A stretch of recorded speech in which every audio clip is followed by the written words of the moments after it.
Hello good people, this is me, your money manager Kumanawa. In today's video, I want to take you through my experience buying my first property. I am not going to take you through the process. I'm just sharing my experience, right? And I'm sharing this with the intention that maybe it will help somebody there, because I made some mistakes there that I would maybe want you to avoid. And maybe there's also the good part that you can put from this, something that I was just doing blindly because I didn't know any better then. So where did I get my first property? I got it in Tlokweng, and it was in year 2011. This was a 569 square meters plot with a 2-beds development. So how did I find this first property? I tell you what, through the Botswana Advertiser. It was after lengthy search of property. I had listed with property agents. I have told everybody who knew me at work, colleagues, that I was looking for property to buy. Really, the intention of buying for me was I wanted to eliminate rental. I wanted something within my budget, something that could just help me to eliminate rental, because I didn't want to pay rental. So I found this property in the Botswana Advertiser, and fortunately for me, this property was listed not by an agent but by the seller herself. I called the seller, we met, I went to view the property, and I loved it. I just loved the structure from the first time I saw it. I thought it was something that I really wanted at the time, and it was also within my budget and good for my pockets, because you also have to look at your pockets. And the other fortunate thing was that the seller had already done a valuation, because there was another potential buyer who came before me, but unfortunately they were not successful with selling to this potential buyer because they couldn't secure a loan from the bank. So we looked at their valuation, and the property was valued at 380, and they were selling at 380. At least that was the listing price when we met and we negotiated. So the first thing, even though nobody told me that I had to do this, but I just felt it in me that I had to ask, that it was a nice structure, it was nicely located, it was in Tlokweng, everybody was looking to buy and is always looking to buy in Tlokweng. I just intuitively asked her why she was selling. And the reason for selling, at least what she told me at the time, was that she needed money for the wedding and also to develop another plot, because her and her partner, they had another plot still in Tlokweng, which was quite bigger than the one they were selling, like double the size. So they wanted the money, part of it would be used to finance the wedding, and the other portion, the bigger portion, will be used to develop this other parcel of land or piece of land that they had. I think it made sense, but at first when she said it was for the wedding, it was like, oh, okay, it really doesn't make sense. But as she explained that they had this other piece of land that they wanted to develop, then it started making sense to me. And also it gave me another leverage, because I realized that she really needed cash. So that was the leverage that I had at the time. And because I was very intentional about buying land, I had been saving for this goal, and I had accumulated 30,000 at the time just for buying. And for me, in my mind, it was like, this is the money that I'll use as deposit for whatever structure, property that I'll find. I want to be able to put in a deposit. So I came in to her and I said, I love the property, I want to buy it, and my offer price is 350. I don't have the 380. I can get it at 350. And she's like, no, but we really want, you see, this is a nice property and the open market value is 380. And then I said, okay, how about we do it this way? How about you sell it to me at 350, but I would give you the 30,000 cash, and the 320 I would be requesting for financing from the bank. So tada, that got her interested. And she said to me, okay, let me go and discuss it with my partner. And I also say to her, okay, but please remember that I am not only looking at this property, so please get back to me before the end of day today so that we can know where we are going. Fast forward an hour later, she called me and she told me that they accept the deal. They'll accept it at 350. I would pay them the 30,000 deposit, and then the 320 would come later through bank financing. But then again, I didn't know what to do in this case. When you are giving somebody a cash deposit and you are going to process the loan, part of the money as the loan, what do you do? Fortunately, like I was working for the bank, I quickly walked over to our property division department and I told them, I want to get this property and I'm buying at 350, but I have 30,000 cash that I would love to pay right now so that I can hold this property, put it as a deposit. And they advised me that before you can make that payment, please make sure that you have a sales agreement in place or a memorandum of sale. Now I'm like, how do I do that? Where do I go for that?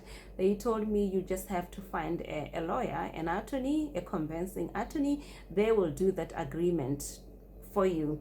So I called the seller. Okay, this is what we need to do. Let's go and sign a sales agreement. So okay, cool, fine, let me come and get you. I already have an attorney that we could use. Now I'm getting excited because when she's telling me I already have an attorney that we could use, I'm thinking that okay, then it means that she's gonna take care of the cost. I wasn't aware altogether that she's taking me to her attorney and I'm going to pay the costs of getting this memorandum of sale. That was something that I had to find out while I was there. So when we get there, the sales agreement was there. I think it was something that maybe it was just already prepared. It was there. I read through it, even though I didn't understand some of the contents of this agreement, but I just read through it and I signed. And after signing, now telling me, okay, they are the account details you will have to pay. It's me who's paying. Yeah, that's what he said. Yeah. Normally the costs are borne by the buyer. I wasn't aware of this. Fortunately, like I've said, I've never been the kind of a person who believed in not having some savings. So I had some savings. Yes, I had that 30,000, which was purely for the deposit. But I also had emergency savings. So I tapped on my emergency savings, even though this wasn't really an emergency, but I wanted this deal, right? So this was an opportunity. So I wanted this deal and I tapped on that and I took the 1.5. I think the payment was around 1.5. I paid the 1.5 and now off to the bank to process the whole loan application. But now again, later I realized that one other thing that I got aware with, and I was very lucky that it did not come to be a problem later, was that I failed to do a structural report to check the structural soundness of this structure that I was buying. Because you will never know. Maybe you are buying a problem, but the only way for you to know is to get a qualified structural engineer to do the structural report for you, to check that indeed this is a structurally sound property. You're not buying a problem. I did not do that. I'm saying fortunately because later on I did not have any problems with this property, but I'm going to advise you that make sure that if you are buying an existing structure, you do that structural report. This is what happened with one of my coaching clients here in Mao. They came across an opportunity, an investment opportunity here in Mao. It was rental property advertised at 700,000, selling for 700,000, yielding 12,000 rental income. So when they shared this with me, I just said, there is no how a property that is yielding 12,000 could be sold at 700,000 unless if it's really a motivated seller. But otherwise, I don't see the reason why it would be so. Please don't put in any offer, or if you are going to put any offer, please make sure that you have some condition as a conditional offer. Make sure that you do a structural report, of which She listened to my advice. She came here in Mau. She went to view the property and she didn't even have to do a structural report. She just looked at the structures and like, no, my God, I am not buying this. I am not buying this. So you see, it's important for you to go view and also to do a structural engineering. Even though I didn't do it, I wouldn't buy any existing structure without doing that.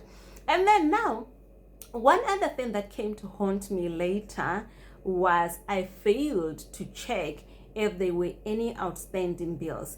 Any outstanding bills would look at maybe BPC electricity connection bill. Is it really settled? Are there no any outstanding bills? And then maybe water connection. Is it really settled? Are there any water outstanding bills? I did not check this, I'm telling you. But please make sure that you check. And if there are any outstanding bills, make sure that they are settled before you can conclude the sales process. So later on in life, I had to learn the hard way.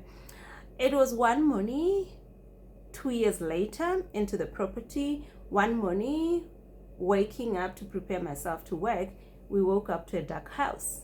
A dark house. How come? Then I just thought that maybe as the normal power cuts, because we were used to power cuts back then. I checked with my neighbor. No, we have electricity. I checked with another neighbor. No, we are fine. We are connected. We have electricity. I check with another neighbor. I check with the fourth neighbor. They're all fine. They're all connected. That's when I said, okay, there might be a problem here. Maybe it's a faulty connection. Maybe there's just a fault with my connection. I prepared myself, went to the office, but as soon as I got into the office, I called BPC just to check what was wrong with my electricity. They checked for me. Yes, they would ask for the customer number. I gave them everything they were asking for, and quickly they checked for me. They told me that I have been disconnected. Disconnected? Why? That's me on the phone. Disconnected because there's an outstanding bill. Of how much? 3,500 outstanding bill. Really? What do I need to do to be reconnected? You just need to pay off the bill. Settle it in full. Oh my God.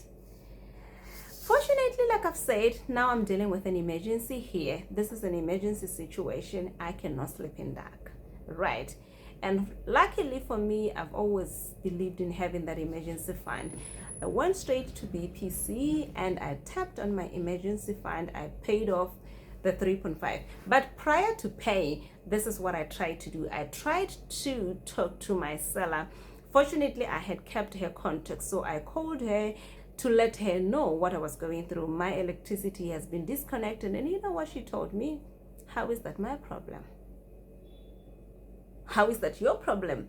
You sold me this property. You knew that you did not settle the electricity connection. Now this is not your problem. Did you check? You had to check. And she was right. I ought to check. I didn't check. Now I had to deal with the consequences of not checking. And that was the end. Ever since then, we've never spoke again. He was just telling me exactly the truth, and the truth that I really didn't want to hear. So off I went to BPC. I settled the 3.5 and I was reconnected immediately, because with BPC really they don't take long, they don't delay. Yeah, that was the experience, huh? That's the tough one. And then one other last thing that really took me by surprise was, as we were processing the deal with the bank, so and just about at the tail end of the deal, I got called to go and sign the agreements. This is now for the 320 loan that I was getting, right, to pay off the balance. So when I got there, I am signing. I was told that, you know, we have a panel of approved attorneys. You will have to select one from this list to do your transfer and the bond registration. Something that I'm hearing for the first time. Transfer and bond registration. Okay, now I'm like, okay, that's just what I have to do, and then the bank will instruct. And I asked around, and somebody told, okay, this ones are good, Bohopa. I used Bohopa, and the bank prepared everything, and They sent the forms to Bohopa, and then I got there. I also got called by Bohopa to go and sign whatever I had to sign. And then a bill was presented to me.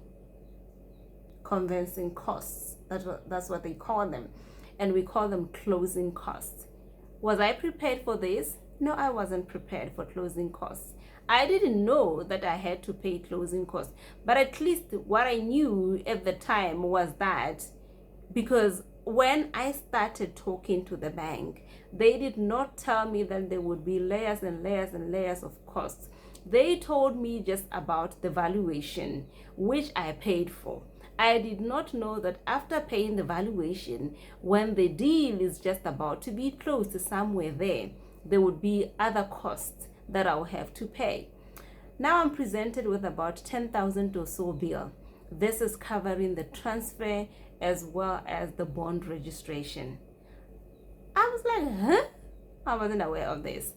So fortunately, the attorneys explained to me what exactly that entailed. So they told me, transfer here is we're transferring this property from the seller to you. So that means that the title will be your name. That is what the transfer is all about. You would own the property. Technically, though, you would not be owning this property. That's not where the bond is coming in. It will be bonded to the bank, technically owned by the bank, until you have paid off the loan. That is when we will reduce the bond. So we're doing two things here, the transfer and the bond registration, and this is how we charge. They showed me the charge sheet, and I was like, but can we negotiate? Is there a way that maybe you can reduce the fees for me? And then sure, yes, they reduced the fees, and I was also able to pay. Now I'm tapping off my emergency fund, even though this is not an emergency, this is an opportunity. I used my emergency fund and I ended up depleting the emergency fund, but you could see that it's the same emergency fund that helped me to take care of this opportunity. Had I not saved this money for emergencies, I wouldn't be able to cover this cost. And I didn't know also at that point in time that because I was buying at a price lower than the open market value, I could ask the bank to pay to cover the cost for me. Because remember, I said the open market value of the property was 380, but I was buying at 350, and already I had paid deposit. So it means that I was looking for a loan of 320. 320 minus 380, that's equity of 60,000 there that I was starting with, and something that I could tap on maybe to pay. But I'm happy that I didn't do that, because it reduced the amount of money that I required as a loan. Instead of the 380 or maybe the 350, I only required the 320, and that was good for me, beneficial for me, because overall I wasn't going to pay a lot of money. I wasn't going to get a big loan, and a big loan will be more interest because we are getting a big amount. What are the takeaways from this? Number one is make sure, where possible, that you negotiate directly with the seller, and always try to find out why they are selling, because that will give you negotiating points, like the leverage, if you know exactly why they are selling. Number two, make sure that if you are buying an existing structure, you do a structural report to check the soundness of that property that you are buying. Number three, make sure that you check if there are any outstanding bills that will have to be settled before the transaction could go through. Lastly, make sure that you are prepared to pay for your closing costs, and where possible, make sure that you save up for this closing cost. So this is all that I wanted to share with you today. I hope this will help you on your journey of acquiring your first ever property if you are a first time buyer. Thank you so much for your time. I will see you in another video. Bye.